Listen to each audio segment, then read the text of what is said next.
Police നോക്കി നിൽക്കെ ഹരിയാന സ്വദേശിയെ കുടുംബത്തിന്റെ മുന്നിലിട്ട് മർദ്ദിക്കുന്ന ദൃശ്യമാണിത്.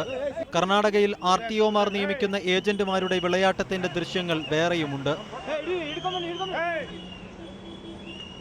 ഇതര സംസ്ഥാന വാഹനങ്ങൾക്ക് മറ്റു സംസ്ഥാനങ്ങളിൽ 3 മാസം വരെ തങ്ങാമെങ്കിൽ കർണാടകയിൽ ഇതിനുള്ള സമയപരിധി 1 മാസമാക്കി കുറച്ചത് കഴിഞ്ഞ ഫെബ്രുവരിയിലാണ്.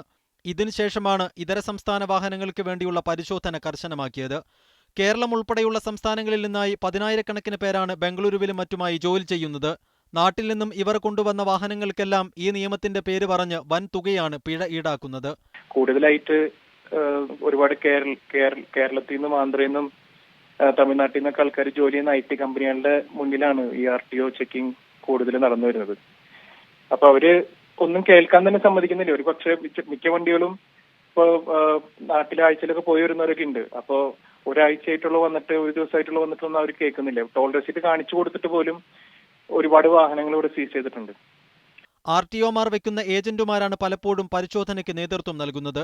വാഹന പരിശോധനയുടെ പേരിൽ നടക്കുന്ന അക്രമങ്ങൾക്കെതിരെ നിയമ പോരാട്ടത്തിനൊരുങ്ങുകയാണ് ഇതര സംസ്ഥാനങ്ങളിൽ നിന്നുള്ള വാഹന ഉടമകൾ.